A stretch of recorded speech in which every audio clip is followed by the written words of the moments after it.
Frente 1, módulo 43 de matemática, a gente vai iniciar uma sequência de módulos que vão falar sobre as propriedades de uma progressão aritmética. Essa primeira propriedade é basicamente para 3 termos consecutivos de uma progressão aritmética. Para entender melhor, levando em consideração que AP é um termo qualquer da progressão, AP-1 é o termo anterior, AP mais 1 é o termo posterior a esse AP. Como um APA, ficaria da seguinte maneira. O AP-1 é o anterior, o AP mais 1 é o seu sucessor. Levando em consideração, pessoal, lembra que sempre esses índices que ficam embaixo representam, na verdade, a posição do termo. Como consequência da definição de razão de uma PA, você tem que, se você fizer o AP menos o seu anterior e o AP mais 1 menos o AP, vai dar o mesmo resultado, e você pode igualar essas expressões, chegando à conclusão de que um termo, quando você tem 3 consecutivos de uma PA, o termo central é igual à média aritmética dos outros 2, ou seja, o termo central é o anterior mais o posterior dividido por 2. Você pode observar isso numa definição que está aí na apostila de vocês. Dessa forma, o termo menos o anterior e o sucessor menos o termo dá o mesmo resultado. Então, se você passar somando esse AP, fica 2AP, passa o outro somando, fica AP menos 1 mais AP mais 1, passa o 2 dividindo, e aí você chega à conclusão da propriedade. Para uma progressão aritmética com 3 termos, ou 3 termos consecutivos de qualquer progressão aritmética, o termo central é igual à média aritmética dos outros 2. Normalmente a gente vai usar assim, viu, pessoal? Levando em consideração que você vai ter o A1, o A2 e o A3. Dos 3 termos, o A2 é o central, os outros 2 são A1 e A3. Nesse caso, A1, A2 e A3, o A2 é igual à média aritmética dos outros 2. A1 mais A3 dividido por 2. Já usando o número 1 como exemplo, olha só, calcular o 10º termo da progressão, levando em consideração que a progressão é 4x e 10. A1, A2, A3. Você tem 3 termos consecutivos de uma PA, e ele quer o 10º termo, lembrando do termo geral, uma coisa que a gente nunca vai deixar de usar quando o assunto é PA, é o termo geral. O A10, que é o 10º termo da progressão, ele é o A1 mais 9 vezes a razão. A gente fez isso muito nos módulos anteriores, de partir do primeiro termo, multiplicar a razão por 1 a menos do que a posição do termo desejado. Se eu quero o 10º, a posição dele é 10, eu multiplico a razão por 9. A questão é que 4x e 10 formam nessa ordem uma PA, e o x é o termo central. Eu posso dizer que o termo central é igual à média aritmética dos outros 2, ou seja, x é igual a 4 mais 10 dividido por 2, assim. 4 mais 10 dividido por 2 é 7, então a progressão ficaria 4, 7 e 10. Lembrando que uma PA sempre soma o valor constante, o valor constante a gente chama de razão.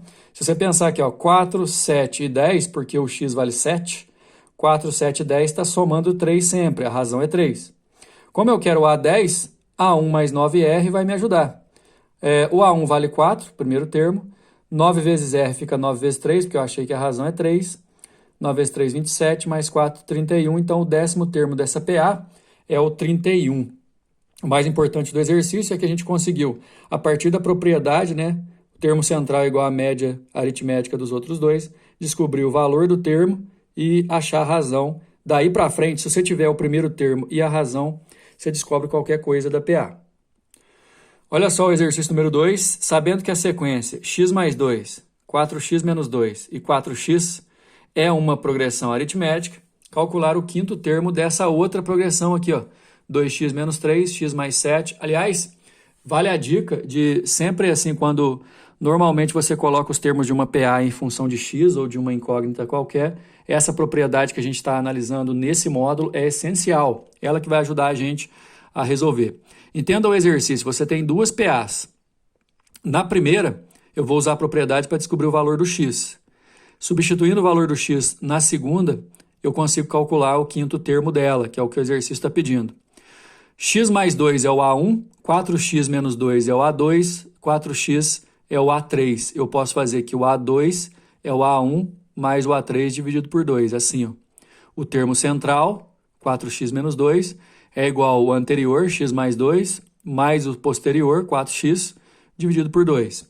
Se eu multiplicar cruzado aqui, ó, o 2 multiplica o 4 e o 2, fica 8x menos 4, igual a, se eu juntar aqui, ó, 4x com x, fica 5x mais 2. Isolando, passo para cá subtraindo 3x e para lá somando 6, dividiu dá 2. Então, nessa primeira PA, aplicando a propriedade, eu descobri que o x vale 2. Jogando 2 no lugar do x aqui, ó, fica 4 menos 3 dá 1. E aqui fica 2 mais 7 dá 9. E a gente não tem dúvida, né? Com dois termos, não dá para saber se é PA ou não, mas o exercício falou que é uma PA. Então, de 1 para 9 é uma PA de razão 8. E ele quer o quinto termo. O quinto termo você multiplica a razão por 4. Ó, A1 mais 4R. O primeiro termo é 1. A razão a gente acabou descobrindo que é 8, porque de 1 para 9 dá 8. A gente tem certeza que é uma PA. 4 vezes 8, 32, mais 1, 33 é o quinto termo. Importante do exercício. Usar a propriedade em questão do nosso módulo de hoje para poder relacionar os elementos em sequência de uma PA para poder achar o valor da incógnita. Depois, a gente usou termo geral. Número 3. Calcule os lados de um triângulo retângulo sabendo que estão em PA de razão 3. Aliás, triângulo retângulo... falou triângulo retângulo, você tem que lembrar do teorema de Pitágoras, né? Estão em PA de razão 3, você tem que lembrar também que o maior termo, portanto, o maior elemento da nossa PA vai ser a hipotenusa, os outros dois vão ser catetos. Repara, a opção do exercício aqui foi fazer x menos 3, x e x mais 3.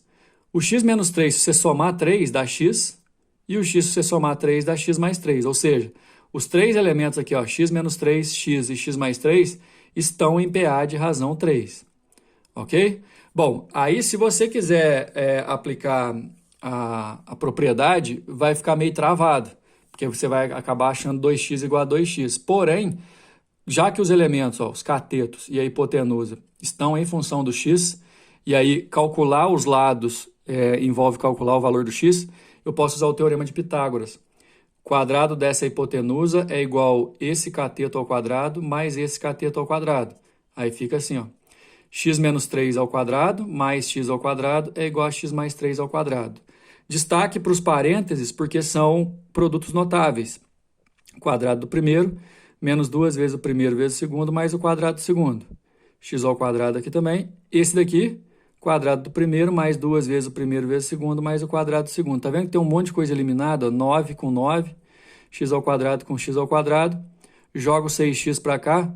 Negativo ele passa, x ao quadrado menos 12x igual a 0. Eu coloco em evidência para resolver a equaçãozinha do segundo grau. 1x, que é o de fora aqui, eu igualo a 0. E o parênteses, x menos 12, eu também vou igualar a 0. Fica x igual a 12. Agora, como x é uma medida, x igual a 0 não convém, porque não dá para um triângulo ter um lado medindo 0. Então, o x nosso vale 12. Se aqui vale 12, o outro cateto é 9, 12 menos 3, né? E esse outro cateto é 15, 12 mais 3. Então, 9, 12 e 15 são os lados do nosso triângulo. A resposta.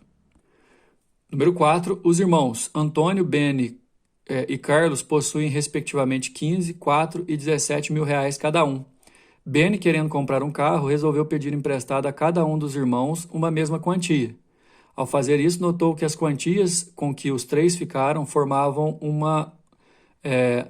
na ordem Antônio, Beni e Carlos, uma progressão aritmética. Então, pessoal, o Beni, que é o que tinha menos, pegou uma quantia x do Antônio, pegou a mesma quantia x do Carlos, e, portanto, o Beni ficou com o x que ele recebeu do Antônio mais o x que ele recebeu do Carlos, ele ficou com 4.000 mais 2x. Agora, o Antônio, como ele emprestou x, ele fica com 15 menos x, enquanto o Carlos, 17 menos x. Então, nessa ordem, ó, 15 menos x que o Antônio ficou, 4 mais 2x que o Beni ficou, 17 menos x que ficou para o Carlos, formam nessa ordem uma PA. Para daqui a um ano, devolver a quantia emprestada com 20% de juros, Beni deverá desembolsar esse último caso de 20%, a gente vai ter que fazer no final do exercício, onde o mais importante é descobrir quanto que o BN pegou emprestado. Então, se ele pegou X do Antônio e pegou X do Carlos, ele recebendo 2x e já tinha 4, fica 4 mais 2x, e eu desconto X emprestado de cada um dos outros irmãos. O detalhe é que, formando nessa ordem uma PA, o valor do BN, 4 mais 2x, é o termo central, ele é igual à soma dos outros dois dividido por 2. Aqui já está a resolução. 4 mais 2x é igual a 15 menos x mais 17 menos x, tudo sobre 2. Eu vou multiplicar cruzado. Aqui vai ficar 8 mais 4x, enquanto esse aqui fica 32 menos 2x. Né? Resolvendo isso, eu vou achar o x valendo 4. Ou seja, o BN pegou R$4.000 emprestado de cada irmão. Portanto, ele tomou emprestado R$8.000. Para daqui a um ano, ele vai pagar juros de 20%. Então, o acréscimo de 20% envolve eu calcular 120% desses 8.000. 120% é a mesma coisa que 1,2. Então, ele pegou 8.000 emprestados, só que ele vai pagar 8.000 vezes 1,2, que dá 9.600, a resposta da letra E. Número 5. O fio de um rolo de arame tem X metros de comprimento. Sabe-se que, usando todo o fio desse rolo, pode-se construir uma sucessão de 21 circunferências, tais que, a partir da segunda, a medida do raio de cada uma tem 2,5 centímetros a mais do que a medida do raio da circunferência anterior. Então, pessoal, os raios vão formar uma PA de razão 2,5, porque sempre vai somar 2,5 no raio. Portanto, no diâmetro vai sempre somar 5, né? Porque o diâmetro é 2 vezes. Se a área da região limitada pela circunferência da sucessão é igual a 192 centímetros quadrados, então, considerando π igual a 3, é correto afirmar que x, né, a gente vai ter que responder a respeito do x, que é o tamanho em metros do fio do rolo de arame. A questão é que ele está falando aqui, a terceira circunferência tem a área 192, vamos chegar até ela. Vamos chamar de R, o raio da primeira circunferência, e o π igual a 3. Né? Então, assim, os comprimentos das circunferências, que na verdade vão ser 2πr, da primeira circunferência vai ser 6r, da segunda vai ser 6 vezes o r mais 2,5, da terceira 6 vezes o r mais 5 e assim por diante. Agora, esse 6 é porque todo comprimento de circunferência, pessoal, é 2π vezes o raio. Esse 2π com o π valendo 3 dá 6, isso vai estar presente em todas. A diferença de uma circunferência para outra é que a primeira tem raio R, a segunda tem R mais 2,5, a terceira tem R mais 5 e assim por diante. Se você multiplicar aqui, fica 6R da primeira, 6R mais 15 no chuveirinho aqui e 6R mais 30 da outra. O detalhe é que a terceira, que é essa daqui de raio R mais 5, tem uma área igual a 192 e a área de círculo é π vezes R ao quadrado. Certo? Agora, se você fizer 3 vezes R mais 5 ao quadrado e igualar a área dela, 192, você vai conseguir achar o valor desse R. Né? Resolvendo passando esse 3 dividindo aqui dá 64, esse R mais 5 ao quadrado aqui você pode jogar o quadrado para o outro lado, raiz quadrada de 64 dá 8, passa o 5 subtraindo, o R é 3. Então, a PA, substituindo 3 aqui, ó, dá 18, 18 mais 15 é 33, 18 mais 30 é 48. Então, na verdade, a PA toda ela é uma PA dos comprimentos, né, formada por uma razão valendo... a gente acha, cuidado para não confundir, aliás, que esse R aqui vale 3, mas esse R é R de raio, não é R da razão, porque a razão, na verdade, olha aqui, é 15. O 21º termo da PA vai ser A1 mais 20 vezes a razão. A1 é 18, 20 vezes a razão, que é 15, 318. Né? Se você entender que, isso aqui é assunto para a próxima aula, inclusive, que se você somar de 2 em 2 os termos equidistantes, vai dar sempre o mesmo resultado, e a gente vai ter aqui 318 no total da última circunferência e 18 da primeira, no total de 42 circunferências, a gente multiplicando esse termo por 21, que é a metade dos elementos, a gente vai achar 3.528, que em centímetros é o tamanho do fio. Isso aqui em metros dá 35,28, que está dentro desse intervalo aqui, ó, entre 35 e 40, por isso a nossa resposta é a letra D, beleza? Fechando aqui, até a próxima.